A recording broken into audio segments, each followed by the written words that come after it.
all of us, I know, appreciate hugely what the headmaster of this great school is doing for the school, and I'd like to ask Tony Reeler to address you.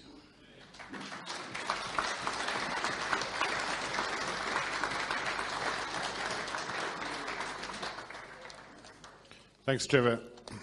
I'd just like to start by thanking you as Old Boys and as an Old Boys Association, and to thank the chairman in particular for the ongoing fantastic support that the school enjoys from the Old Boys. It is remarkable that a school like ours continues to produce these incredible boys that leave our school every year, and they go on to become you, and that you have supported us and helped us over the many years in our history, and I really want to thank you for that. I also want to thank Robin for a very amusing and entertaining speech that he gave us here tonight. It was wonderful. I thoroughly enjoyed listening to all those stories. And to see the relationship between him and Trevor, it is clear that they go back a long way, and there are probably a lot more stories that they could tell about times that they've had together. So thank you very much for that. Our head boy, in his magnificent address earlier this evening, has shared with you a little bit about the school, so I'm not going to repeat that. But I do just want to comment on two things on his address, and I know many of you were touched by what he said. And the one was that Robin leaned over to me after Mashar had spoken, and he said to me, boys like that give us hope for our country. And he said he has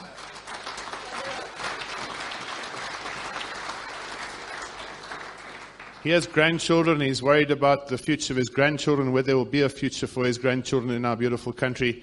And then he listens to Mashar speak, and he thinks, yes, of course there will be.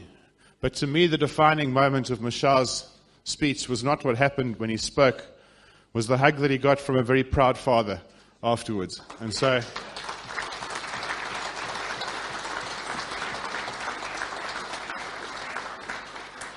to Dr. Makori, thank you very much for allowing us the privilege of working with this truly magnificent young man.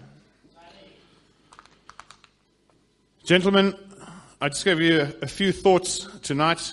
I'm going to dwell a little bit on the physical changes that are happening at the school at the moment, give you a brief impression as to where I think we are overall as a school, and then share one final thought that I shared with the boys the other day that I would like to share with an Old Boys fraternity as well.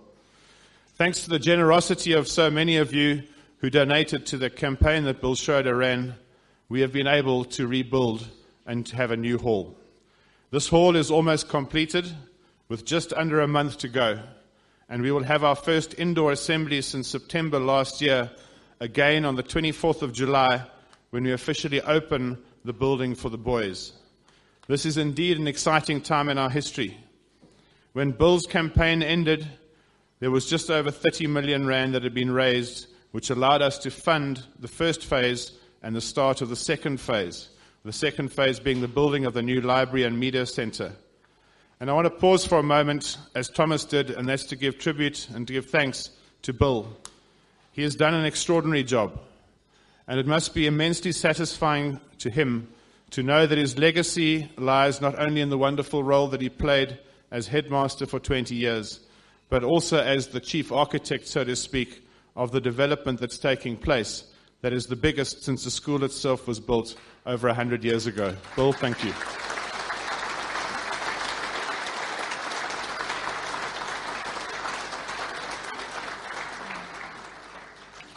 The school has taken the courageous decision to borrow the balance of the funds, which allows us to complete the entire project. And while this is going to tie the school up in terms of capital development for the next 5 years, it does allow us to finish what we started with minimal disruption.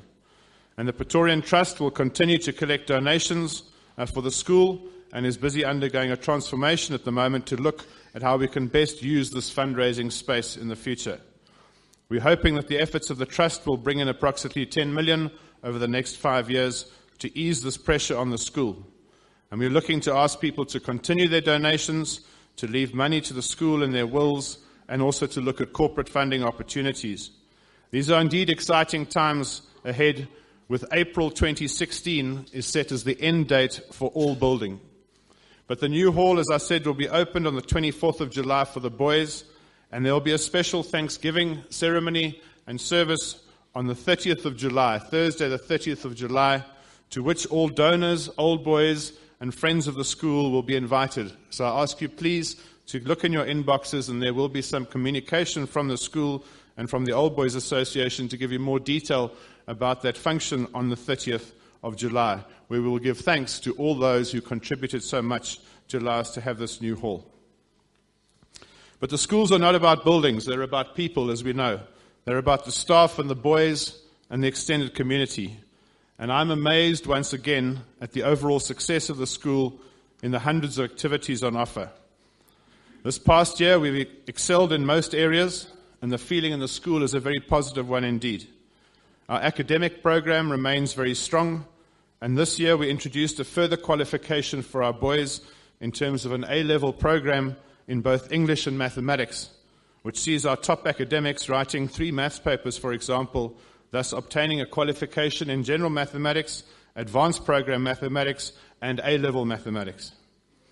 Our cultural program continues to be excellent, despite the challenges experienced by our musicians in particular in terms of the building project, which has not only disrupted their practicing, but also taken away many public performances for them. We excel in such diverse areas as the JSC Business Challenge, where our school consistently has teams in the top 5 in the country, and the pipe band, for example, which swept the floor of all opposition last year to be the top band in Gauteng.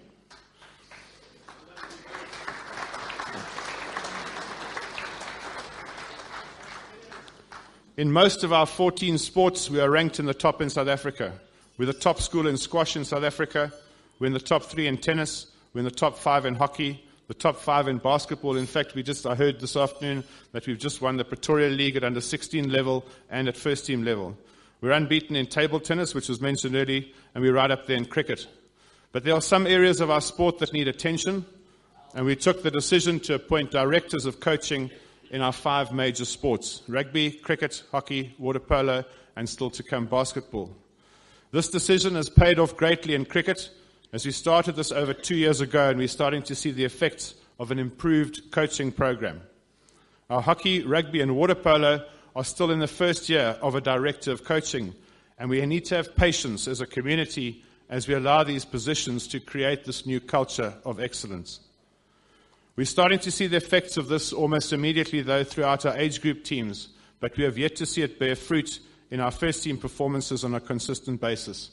And as I said, obviously this takes time. But as the only school in the fixture group that we have that does not buy players, we're already behind the rest, and we have to develop our own, trying hard to attract good Form 1 boys into the school and to develop them. But all of these things and all these successes I speak of are largely transient and cyclical as we look to gauge our success as a school largely on what is very difficult to measure, and that is the quality of human being that leaves our school.